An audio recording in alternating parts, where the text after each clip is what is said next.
Hey, this is Lance Wall now. I want to tell you something. There's good news, and that is that everything that's happening with the news cycle with Trump and the various indictments and such is actually pulling in independents. It's pulling people in that are watching this story sympathetically and saying, what the heck is going on? People realize that there's a prosecution that's politically motivated, and it's creating kind of an effect where Trump is getting a different kind of brand than the one he had. He's becoming the rebel with a cause. I'm going to talk to you about that in a moment. But, you know, one of the things that always amazes me is people wait to the last minute before they take action on something that they actually need to have. I was in the rain yesterday, and it's like I kept thinking, I need to put an umbrella in the car. Well, when did I need it? Yesterday, when it was not in the car. And Mercedes reminded me, Patriot Food Supply is actually, you don't have to worry if some of you don't do the months at a time because you don't want to invest in it, but there's a 2-week food supply, which is absolutely essential. And what exactly is that? Yeah, so in 2 weeks, you would have breakfast, lunches, and dinners. It's 114 servings, 2,000 calories, and you have it for 2 weeks. And listen, we're in the middle of hurricane season, Lance. I know you're, as a former Floridian, it lasts through November. We also have fires happening all over the place. And so you never really know when the unexpected is going to hit. And so what's so great about these products is that it has a 25-year shelf life. So I have some at my house. I'm ready in case something happens. We had the big freeze 2 or 3 years ago. Shocking. You couldn't make anything. There's no electricity. So I actually have a solar oven. I got that too, which is kind of neat. You can cook using the sun. Well, yeah, they have a generator, and they got a generator. And also for Annabelle, they got the gluten-free option. Yep. Go to lancewallnow.com/patriot, lancewallnow.com/patriot, and don't wait till you need it to order it, because then it's too late. Let's get into the show. Welcome to the Lance Wall Now Show, and today we've got so much we've got to cover that we're going to just have to believe that it's all going to flow in the right direction. Mercedes, thanks for joining us today. Glad you're here. Hello. Over here on the sides. Hey, you like my shirt? Not bossy, just aggressively helpful. Not bossy, just aggressively helpful.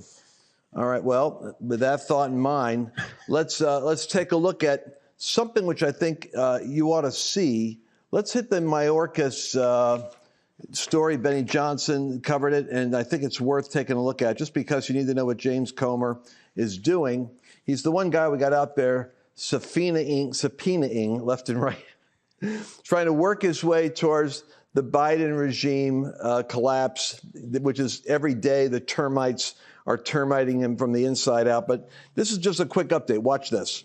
Some breaking news to tell you about here. FoxNews.com has just discovered that the chairman of the House Oversight Committee, James Comer, has subpoenaed the DHS Secretary, Alejandro Mayorkas, and several other DHS and Secret Service officials wanting testimony related to the Secret Service's alleged tip-off of the Biden transition team regarding a planned Hunter Biden tax probe interview back in 2020, also accusing the agencies of obstruction of the congressional investigation.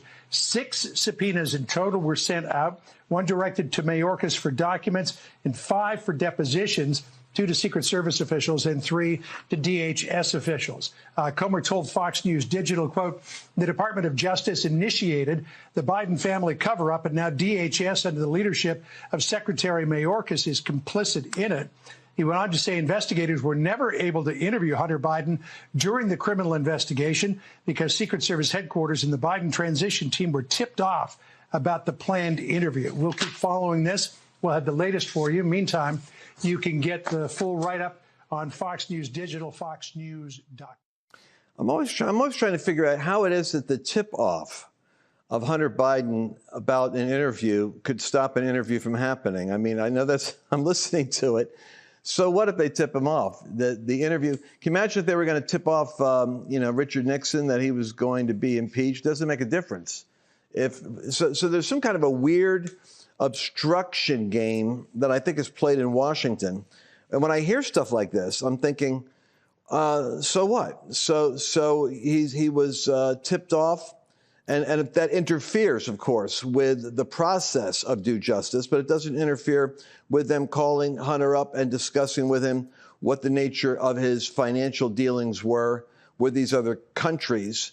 And was he acting as an agent? If I'm not mistaken, Paul Manafort went to prison because of the same thing. He was working as an agent, which is like one country. I think it might have been, was it Ukraine involved? And he ends up going to prison because he didn't disclose that he was operating as a U.S. agent. And you might remember Podesta was also doing the same thing, but the trade-off was Podesta wasn't prosecuted. These stories, I know they go into the big memory sinkhole out there, but I'm bringing it up for this reason.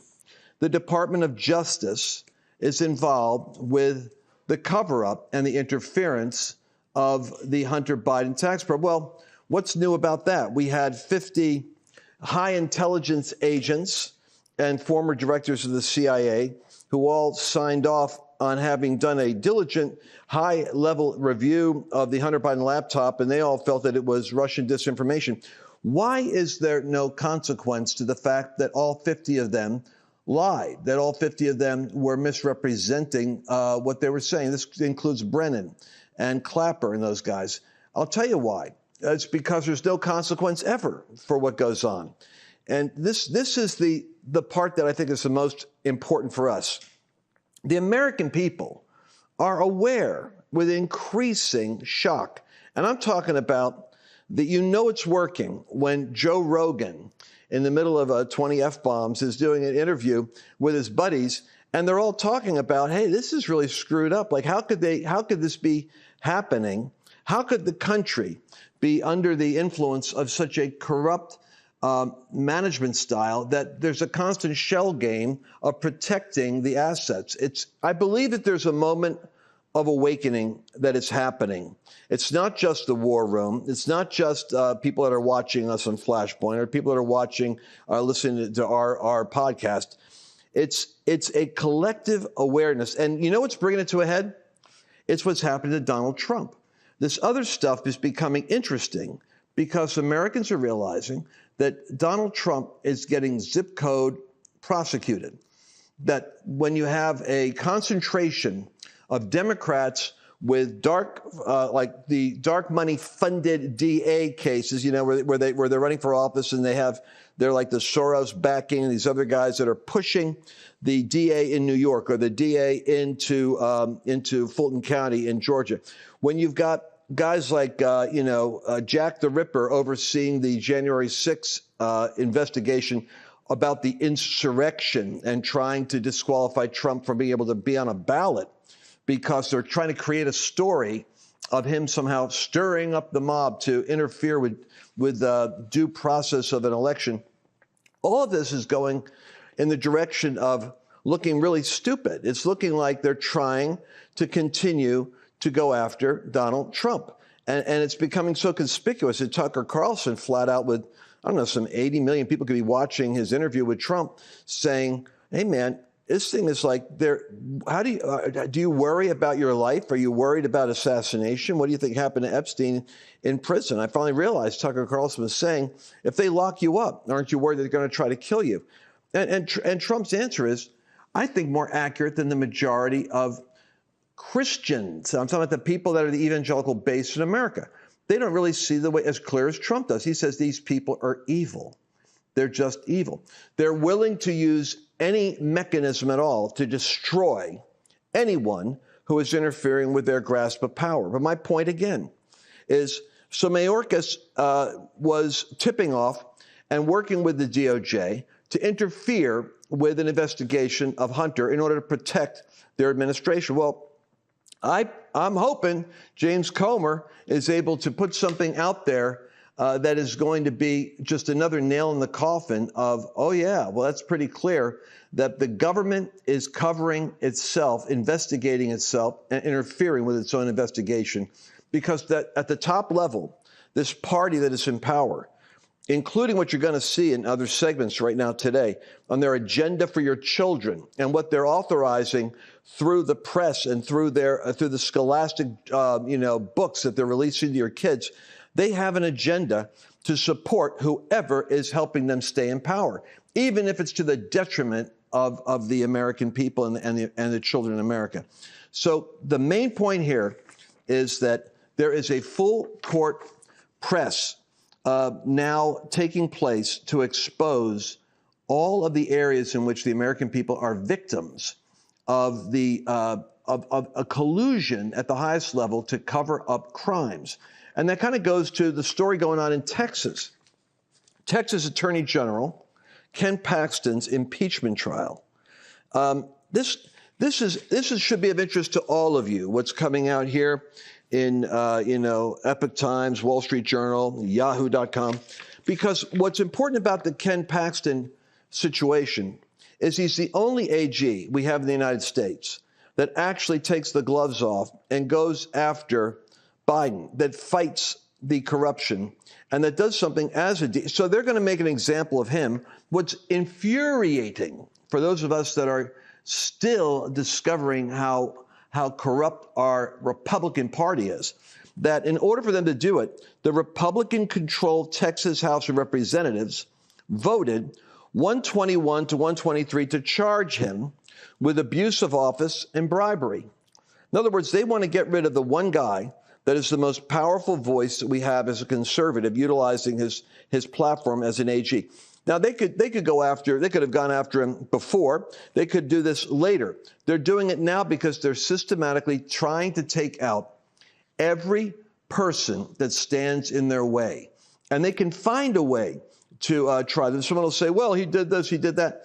I can promise you that whatever they're trying to pin on Attorney General Ken Paxton in his impeachment trial is similar to what they should be doing in other states with other corrupt politicians. But it seems as though the only resolve the Republicans have is when it comes to taking out their own, which is why I maintain that we should learn what happened to the Democrat Party when the leftist funding, the big donors, began to look at the political apparatus on the left. And it started in Colorado, believe it or not.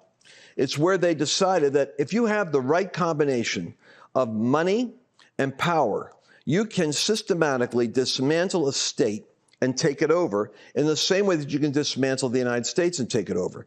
What you do is you start to surround people that are your representatives with questions of their corruption. And so you create the question by the trial. The trial itself is a branding experience where, oh, yeah, the guy's obviously a criminal because he's constantly being churned out in the news media. They did this in Colorado. They had lawyers that were hired in order to bring lawsuits and questions of ethics and bribery and such against unsuspecting Republicans that had no idea what was hitting them. Then they had the news media outlets propped up in order to create an echo chamber of anxiety and question about the propriety of the behavior of these candidates. These guys, they didn't know what hit them. Then they had activist groups that were targeting into their particular counties with extreme precision, kind of like what you're going to see with the AI threat that's going to be coming out, with targeted messaging going in, like it'll happen now digitally, right into the backyard of these guys on whatever they feel the top one or two issues are that they could flip the voters around on.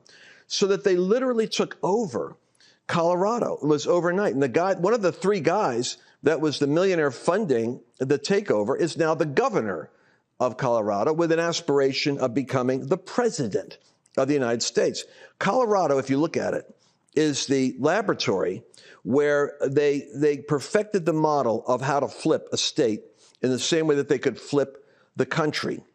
And I believe you're going to see that we're waking up now to the fact that we've got to flip the Republican Party and get it to become more like us. We're going to have to go into this corrupt tissue that is in every state and flip it around. And there's a way to do that. And I think that's all part of what this awakening is all about. We're going to come back in a minute. I'm going to explain how this works. What happens if a natural disaster takes place? We have these weird tornadoes that hit in the Midwest and in Texas, but look at the hurricanes in Florida. People can literally have their houses flooded, or they're in a situation where they have no food or access to groceries. Everyone needs at least a 4-week emergency food kit. And fortunately, My Patriot Supply has created a 4-week emergency kit. And these products will last for 25 years. The interesting thing is they give you a 2,000 calorie per day meal. And that's the key. Delicious, and 2,000 calories a day, because that's what you're going to need to sustain yourself for 4 weeks in a crisis. We had a winter freeze here in Texas, of all places, and we had a couple of days where we had no electricity. I'm telling you something, this makes a huge difference. Mushroom rice pilaf, fluffy rice and mushrooms, seasoned with red wine and herb. And then how about starting the day off? Maple Grove oatmeal, old-fashioned oats, maple flavoring with a pinch of brown sugar. This is what you want to do. 4-week emergency food kit, and that's just for you. Think about your children. Guaranteed, somebody around you is going to need help. You're going to want to at least have the 4-week emergency kit. Go to lancewallnau.com/Patriot. Use that link, and you're going to get a special discount on their special 4-week emergency kit promotion.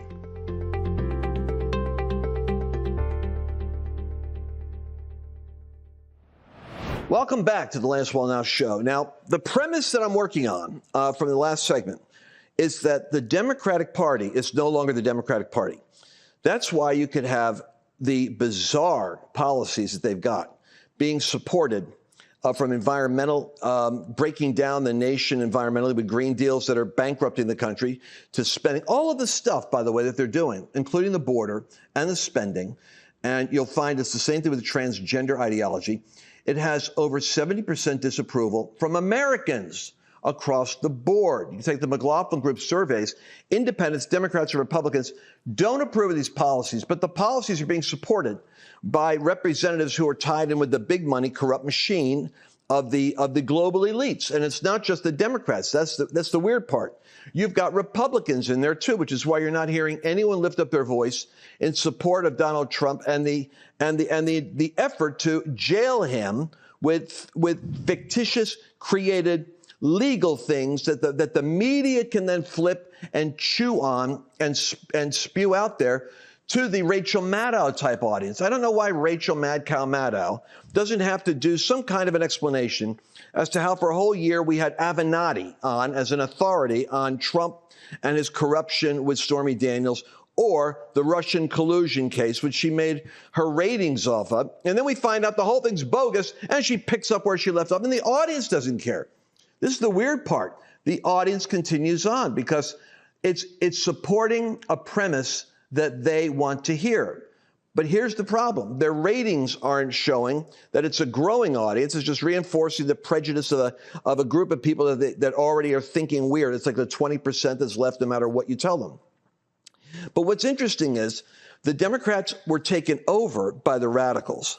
So the politicians, and you can see them all kneeling down with the George Floyd, moment where they figured out they got the race car, they got riots all over the country, they got burning down cities, Waukesha and Portland and Seattle. You've got police precincts being melted down. This portion is too hot to handle for social media. Go to lancewallnau.com/podcast to listen to the entire show.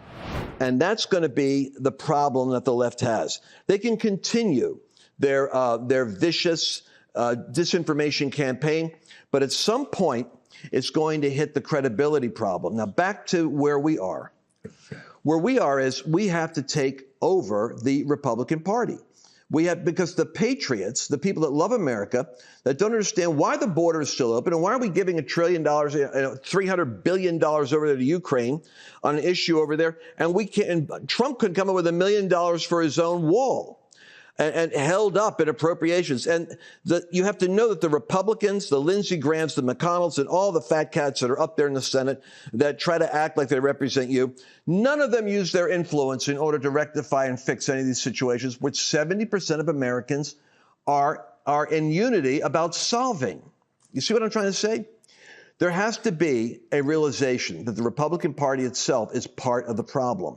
I think you know this and I know this. Now, then you run into, Trump didn't do the best job, I don't think, with his vast influence of picking the best populist candidates to be able to run against the machinery, the well-funded left-wing machinery, which has the media, the unions, the foot soldiers, the ballots, the software, has all the apparatus in order to stay in power. But the answer to the problem is information. The answer to the problem is truth. And as long as we have freedom of speech in America, as long as we have the ability to have a program like this, where the truth can be spoken, we have more people, the 35% of America that is, you could say, the independent and the open-minded, the not dedicated to either party group, they're actually going through the education process. And the tip of the spear is the Donald Trump charges. So Trump is the top choice for nearly 60% of GOP voters, according to a Wall Street Journal poll. And now what concerns me about that is that you have like 16% of the Republicans that are saying, 16 like 25%, that are saying they might be disinclined to vote for him if he's convicted of any of these felony charges. Now, charges for what? For racketeering in Fulton County, one of the most corrupt and questionably bizarre counties with the ballot flow that we saw with Dinesh D'Souza going on in Atlanta. None of that was ever investigated or saw the light of day.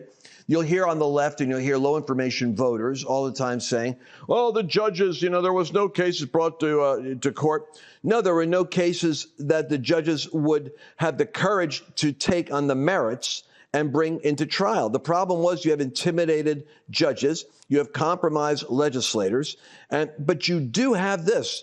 You have the realization in America that you can't indict the lawyers who are working to get election integrity because they challenge a stolen election and they want to get the facts out.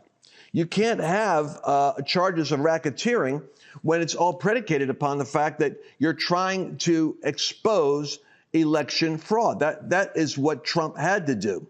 And you got Jack Kemp, who we all know, and Ratatouille there, the other guy, Secretary of State. You know that they're anti-Trump. Do you remember when Trump made the phone call to the Secretary of State saying, you've got, 10,000 votes. We know that there's fake votes there. Can't you find the legitimate votes? I know that I've got those votes. And he records the message and he plays it for the media. It tells you the Republicans right there are trying to sabotage Trump. So we have to look at this as a moment when we either seize the mechanisms of the Republican Party and recognize our problem is us. That in a state like Texas, when they turn on Paxton, in a state like Georgia, when they turn on their own candidate, I think the people have got to realize we actually need to have a radical transformation of the Republican Party. And by the way, if we do this, which I think is going to come to the surface increasingly, these polls are telling us something. They're telling us that the left is banking on the fact that they can get Trump potentially convicted, and that the convictions, whether it's going to be with the absurdity of the New York thing, with him paying off Stormy Daniels for not bringing this question up like 10 years ago in public, or whether it's going to be in the racketeering situation where Trump is challenging corruption in the election machinery in Fulton County, or whether it's going to be in some other case like the Presidential Papers Act, which he has papers at Mar-a-Lago. They have to literally have the FBI go down and do a SWAT team to break in and to go survey the criminal activity of Donald Trump in his own house with his presidential papers.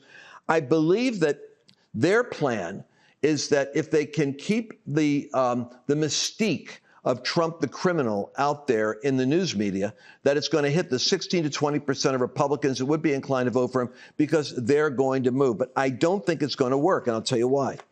It's not going to work because, thank God, you've got more independent news sources that are like the average Joe podcaster who is saying there's something seriously, dangerously screwed up with what's happening in America. And it looks like it's a corrupt racketeering, but the racketeering isn't actually Trump. The racketeering is the way the justice system is prosecuting him. Mark Meadows and 5 other co-defendants plead not guilty to Georgia racketeering indictments. And so Meadows and 18 co-defendants are named in former President Donald Trump's 4th indictment following a criminal investigation. 18 co-defendants. These are like lawyers and people working for the party and working for Trump's reelection that are doing their job to expose what can be corruption in the election process. And they're being accused of being a mafia operation that is trying to interfere like a criminal enterprise. Well, I don't think I don't think this is going to work with 16% of Republicans are thinking they could dislodge. But I think they're going to be shocked to see about 26% of the independents that they were counting on are going to shift over and say, I don't think that Trump is actually guilty of that. I think Biden and Hunter Biden are guilty of doing business, and there's a cover-up going on, and that the system is so corrupt that they're going to try to cover it up. And I'm saying this because the data is telling me that the average American who isn't in what we would call the MAGA base is actually becoming sympathetic to the battle that Trump is having. And I believe if they overplay their hand, which they're totally capable of, locking him up, trying to put him behind bars, trust me, they're capable of that kind of lunacy. I think it's going to accelerate the hemorrhaging of their argument and create a backlash that's going to go right into the November elections. And we're going to watch that very closely. Hard to believe we're running out of time. We have run out of time, but I want to tell you, I see something happening in America. We're going to be talking about it this week. There's an awakening of a different sort. And I believe we're going to see a reformation happening to the dead weight in the Republican Party. Like, look at Mitch McConnell, like frozen again in front of the microphone.